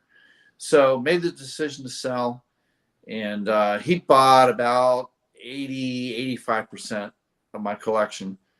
And which was roughly how many snakes is that? Oh gosh, 30, 35. Wow. Maybe something like that. Damn. I think at the time I had between 30 and 40 breeders. And or up and coming breeders, animals that I had held back that were, not breeding age yet, but 2-3 years old. Did you go back and forth on the number a bit, or was it pretty quick? Was this offer on point on what you would accept? Yeah, it was pretty much on point. I think what he did is ask me, give me a number, price out each animal with the cages and whatever, give me a number. And I did that, and we might have negotiated a little, but it was pretty much on point. And Greg, I've always, and I've had this discussion with a few people. How do you value a breeder female chondro? Right. Like, it's because in different people's hands it's worth different money, right? Like, right. It produces one clutch for me, it's worth a certain amount of money, a large amount of money. Right. I could sell it to somebody, and if it doesn't produce for them, then it becomes essentially worthless, or just worth the value of looking at it. So right. I would just have no idea how to value a proven breeder female chondro. It is very difficult. There aren't, I don't think back, when I was really active, there weren't a whole lot of females that were good for multiple clutches. I mean, really, I always considered myself fortunate if I got a second or a third clutch out of a female. And obviously there were some that I did. Yeah. But it's the old, I used to have a book called The Golden Moment, or no, I'm sorry, different book, $1 Million Mistakes. And it was written by a guy named Moses Avalon. That was his pen name. But he was an advocate for young musicians. And his book was about all these mistakes that famous musicians made when they were first signing contracts. And he said that the strange thing about the music industry was somebody came out with their debut album, and it went crazy, went viral, went gold. It was very, very difficult for that artist to get a contract for a second record, because the mentality in the recording industry at that time, this was way before, streaming and self-publishing that you can do now. But the mentality was lightning never strikes twice. So if your debut album went gold, there was almost no chance your second album was going to do that. And so you really had to have like 3 or 4 major albums before you really started to call your own shots and set your own price. And it's kind of weird, that way with a female green tree python. It's like you get a good clutch out of her, and like half the people will go, wow, she's a proven breeder. And the other half goes, well, she's never going to do it again. She's spent, huh? So, I always valued a female roughly. A non-proven female is, what is a good clutch out of her going to be worth? Yeah. Single clutch. Yeah. And so, I thought that's kind of a fair, starting point. And then, I think that's reasonable. If you got a proven female, then you're like, okay, is that a good thing or a bad thing? Is she going to do it again? Or, and what did her first clutch turn out like? Were they strong babies? Did they turn out to be really, screaming yearlings and adults? So, you just kind of have to reach a happy medium there. But so that's kind of how that happened. And I was approached, and when I made the decision to sell, I kind of had to do the whole thing, because that was I didn't have a day job. That was my job. All right, but Greg, the big question here, right? What happened to this guy? Well, this is not. I don't want to be negative. It was not a happy ending. So a lot of people were unhappy with me at the time, and like, this guy isn't gonna. I was 100% assured by this guy. I am going to carry on. I'm going to carry on, your name and the legacy of these animals, and I'm going to maintain and build the website. At the time, I had probably the biggest green tree python website out there. Yeah. And so I was assured of all this, and it didn't really pan out very well. I don't think the guy really understood what it took to run a full-time green tree python business. He had a health issue with one of the breeder males that had no visible manifestation at the time I sold the thing. But we had lawyers involved in everything because of the amount of money and everything. And we had a contract drawn up, and one of the things that was in the contract was that I represent that all these animals are honestly represented. They're in good health. If an animal had an RI or whatever, I disclosed it and how I treated it and everything. But there was also a stipulation they're being sold as is. These are live animals. I make no guarantees about longevity. I make no guarantees about breeding success. Yeah. All I guarantee is that they're honestly represented. Right. And I always made sure that I talk when I talk to people about this. I was not shopping my collection around. I was not looking to sell at that time. I was approached by a buyer. So if I'd have been shopping my collection around, there might have been a little bit less credibility.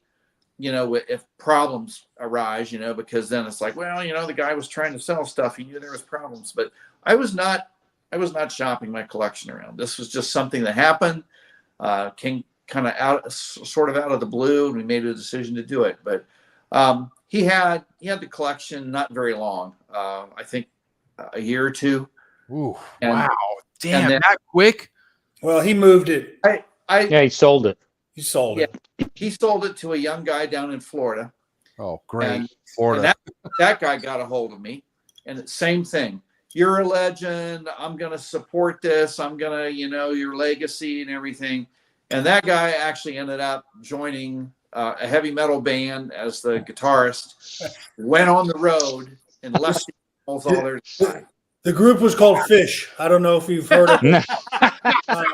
This young kid.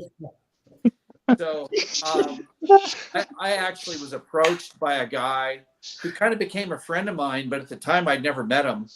And he organized a rescue and went into the guy's place and rescued what was left of the animals. And that's terrible, man. It's terrible. I don't talk about it a lot because it's painful, and I don't really want to throw anybody under the bus, but the whole thing did not go down the way that I certainly envisioned it.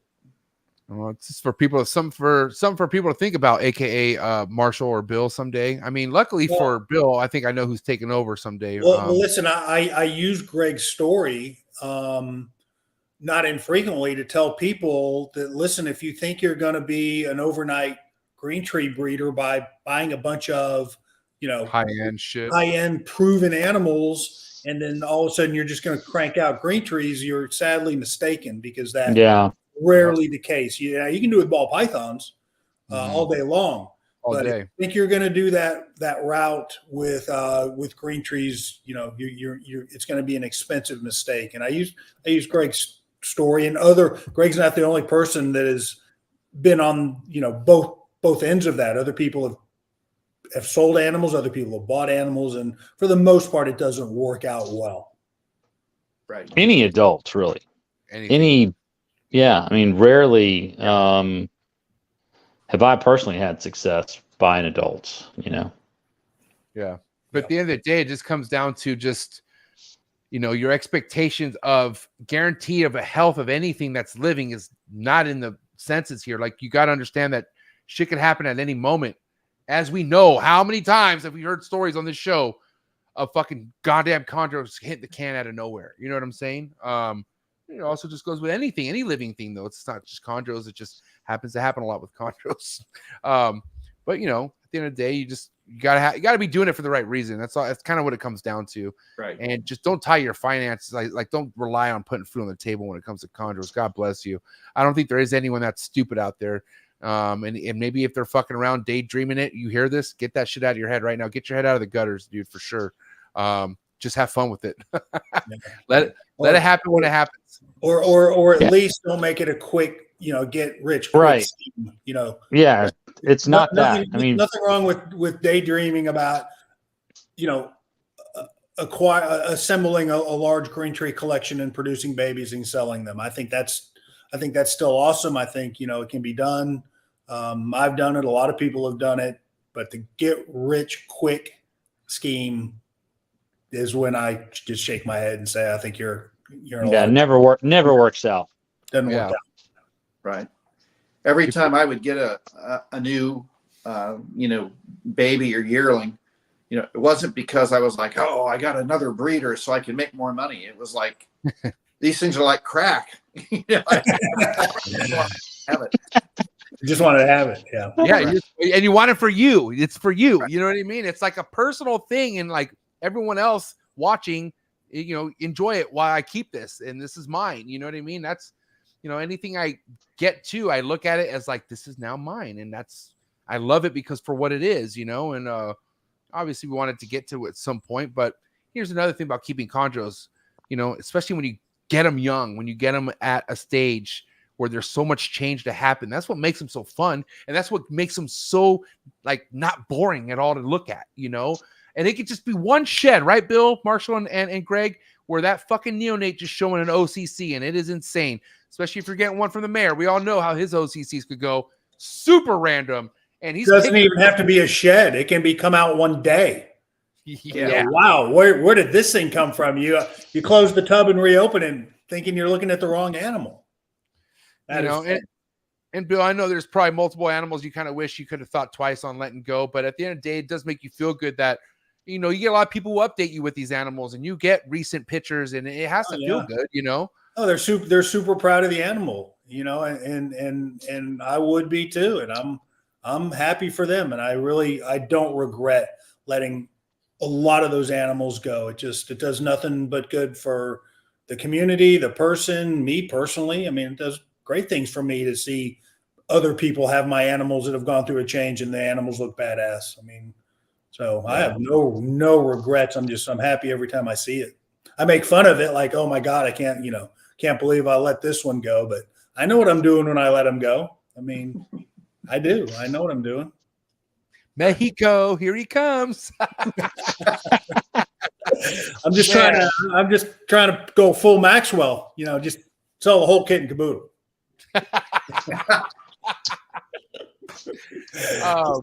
You know, and also just kind of actually makes me feel a lot better about you getting that room done now, Greg. You know what I mean? Because listen, the fact that there's another possible go at this legacy, you know, even though you're starting from scratch in a sense, you know, at least you get to kind of feel better about doing something and potentially, you know, going somewhere with it. You never know. Sure. Yeah. Day by day. But listen, wrap up question time. I'll go first and then Bill or Greg could go next. But man, I've been waiting to ask this question all fucking night. I'm not gonna lie. Oh boy. Yeah, I'm excited, man. This is great because this is probably somebody's question out there. And mind you, man, I don't know if it's trap talk, maybe it is, but people are dying to get a snake from you, buddy. Like, and I'm talking like, what does it take to get a Marcial Mendez fucking chondro, right? And I want to ask deeper than that. Like, let's talk about like how deep of pockets would it take for someone to get one of those holdbacks off from you if it was even possible, or even is it even possible first and foremost? Okay, that's what I want to know. You know, I mean, I'm not sentimentally attached to anything in the room. So yeah, I mean everything definitely has a price. But that's my boy. Yeah.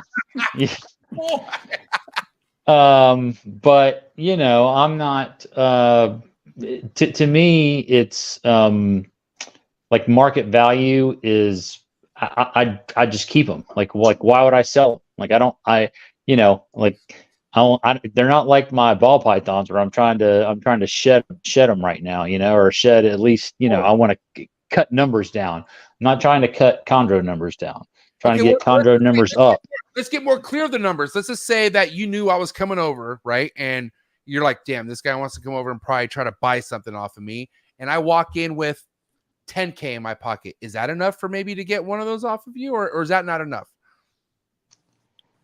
I mean, you know, a baby maybe. Wow. But I mean, that's cheap. Like I said, I was going to go up. I thought you were going to say no, and I was going to just keep going up. But 10K, really? Wow. Like cash, sell, friends and family. Like, were we? Like I said, fortunately, I'm not. You know, I love it. I'm not trying to. I don't have to sell them. You know. Good position to be in, but you know, man, you've been in a position where you couldn't get a guy off your bumper because he kept throwing numbers at you, and eventually there's a number that hits, and there's a number that makes sense. So you're saying There is a number out there, but you just Sure. gotta find it. Yeah, You just of course. gotta- Of course. You just got to find it. Yeah, everything's got a number, right? And you got to start high, real high. All right, But if I produced more, maybe I would let more go. But just the last couple of years, I just haven't. And fortunately, the ball pythons have kind of been carrying the weight of all that. Will you take 1 million Australian dollars? I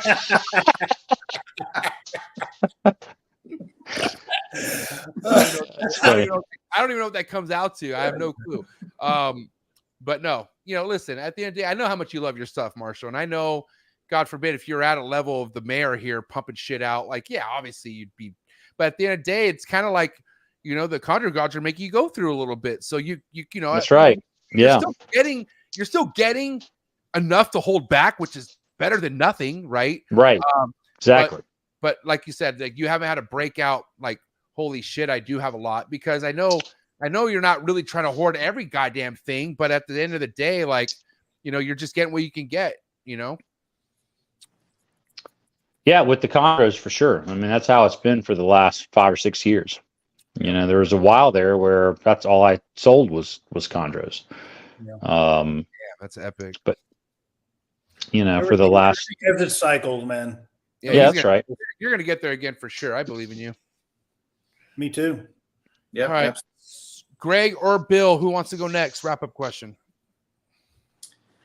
I have a wrap up question, and it's kind of for all three of you. So, now that I'm going to have more space and possibly getting back into some arboreals, I've been looking at cages, and, I've been kind of away from things for a few years, so I'm not super up on every brand and everything, but what would you guys, where would you point me in the direction for, maybe call it best value for arboreal cages? I've never used price as, I just, the cheapest one is what I'm going to go with. Combination of appearance and function, but where are you guys at with that for recommendations? I mean, who wants to go? I mean, I'm dying to go first, but I'll let whoever else wants to go first. Go ahead and get your sponsor out of the way, MJ. Thank you. I appreciate it so much. All right, Greg. So if I were you, I would choose focus cube habitats. What you see behind me are 3 by 2 by 2s, PVC built enclosures, but cutting edge. Listen, at the end of the day, you get what you pay for with focus cube.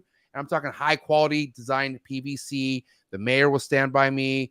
And I guarantee if Marcial was in the market for caging, he would definitely go with focus cube, but he's visioned out. He's good. He's in a good place. But just saying right now, man, they'll put your own logo right there designed for you if you want. They'll do some extra Swifty stuff for you, Greg. And I think 2024, you got to be Swifty. You know what I'm saying? So focus cube habitats, Flex in Texas all day, every day. That would be my choice.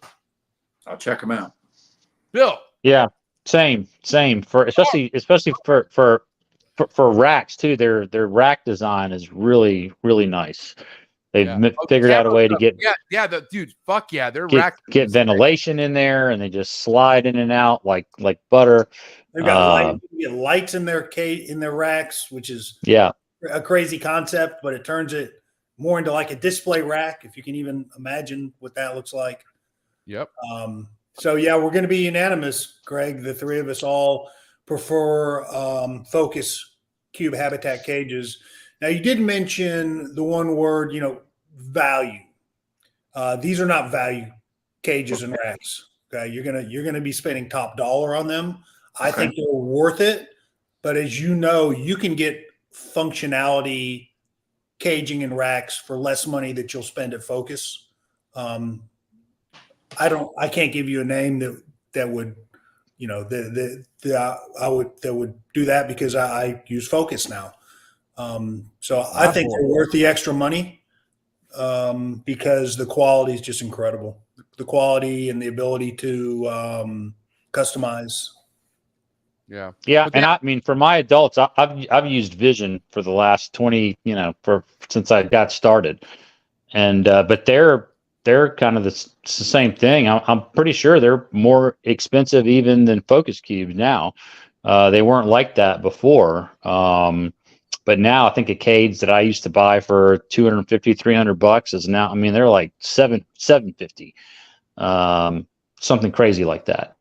Now I will say that they last, you know, it's all one piece, it's molded plastic, you know, blah, blah, blah. But are they worth, if I was starting all over again now, 100%, I would go Focus Cube. Yep. That's unanimous then. And You're guess getting what, a lot Greg? of you're getting a lot of comments in the chats too, Greg. I don't know if you can see them or not, but several people have alternatives out there that I'm not familiar with the work, but there are a lot of caging options, you know. But from the three of us, and that's what you're going to get. Greg, what are you going to do? What are you going to do? We're going to listen to us or listen to, you know, I mean, come on, let's. you're in a good place, buddy. And also, name drop us, man. Ashley and Steven, they love all of us, man. They love the trap. So go approach them, and they will take care of you, my man. That's one thing about Ashley and Steven. They are the two hardest working in the caging company business, I feel like. I mean, who else is killing it like Ashley and Steven, Bill? It's nuts. Yeah, I mean, nobody that I know. They're definitely the hottest product on the planet right now.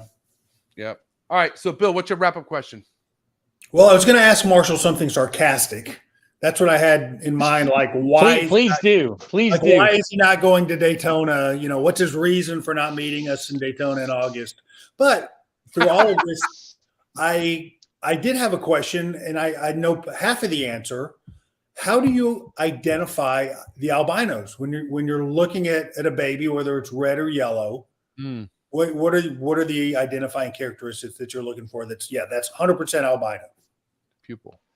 Yeah. So the red pupil is the main one, and that's pretty easy to tell. You know, if in pictures it doesn't come across as obvious as it is when you see it. You know, the first way that I figured out in 2013 that they were albinos is somebody at ICAST suggested take a flash photo of them at night. And if the eye shine is red, then, you know, then they're, you know, they have red pupils. But if you take a flash photo at night of any chondra, the pupil's always black. Oh, really? And yeah. Okay. And with the albino, it's very clearly red. So that's one. The pink tongue is the other, although the pink tongue by itself is not an identifier. There's you know, I get people every year messaging me or email or whatever, you know, hey, my snake's got a pink tongue. Is this an albino? Oh, wow. That's not completely uncommon for them to have a pink tongue. Yeah. And then the other thing is just, you know, a complete lack of black pigment in the pattern. So even a dark red baby, like where these sibs have, you know, the baby pattern and it's outlined in black, the albino has no black. So instead of a black tail, it'll have a white tail. And what about yellow neos? Because they typically don't have black outlining. Right. No, then you just kind of rely on the eyes and the tongue. And like I said, I've only produced one yellow one. But those two things still, and you know, some yellow babies will have black within the baby pattern. And this one had just, you know, kind of more of a reddish instead of black. But it'll, you know, I've always, what's kind of really, you know, one of the things that's made me stay with the project for so long is, you know, what will the designer phenotypes do when you get albino in there? So like, for example, the 2014 animal that I had that lived to be 2 years old, I think, I want to say Dave D might've had a sib to it. And that snake was, you know, 70 to 80% black. So in an albino animal, would that be white? Would it be, you know, yellow? Like what would it, you know, what would it do? Because the one that lived the longest, it was, you know, fairly plain compared to some of the sibs, as far as the melanism and contrast, all that kind of stuff. All right. Yeah. Well, shit, Marshall, 2 hours went by super quick, buddy, but you did it. Trying to think. Yeah, you've already had hot seat questions more than once, so you're good there. No need to put you through that. And I got to say, this was an amazing episode, mainly because, regardless of how many chondros you have recently hatched, you still got enough to talk about where it made this episode as epic as it was. So I got to congratulate you, man. I'm looking forward to seeing these neonates raise up, and also seeing what's to come as far as your chondro breeding success. I got to say, man, I guaranteed, because you're not leaving anywhere anytime soon. You're at that house. No. You know what I mean? Yeah. And it's just gonna be a matter of time where shit starts kicking in, like Bill said. You know what I mean? And so I'm rooting for you, bro. And the trap's always here for you. We had just shy of 100 people tapped in tonight. So what do you have to say to all the love and support you had on tonight's episode? Thanks as always. Yep. It's appreciate everybody. All right. Red Mountain Herps, ladies and gentlemen, and you'll see Marshall here next Tuesday, of course. He's just he's the guest tonight. So but give it up. It's a wrap for Marcial Mendez, ladies and gentlemen.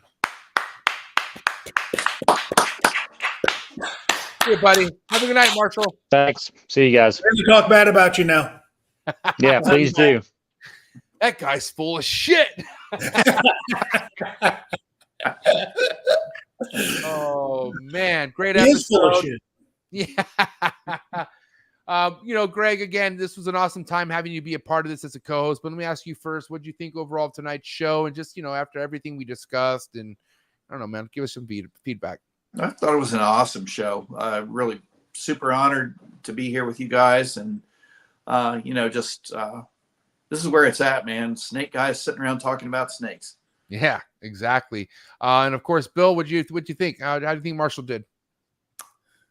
I mean, listen, I've said it many, many times before, but to have Marshall and Greg at the same time on the screen, sharing time with these guys, these guys are such. I remember the first time I met Greg Maxwell, I picked him up from the airport at ICAS. Epic. With Barry Manson. You probably don't remember.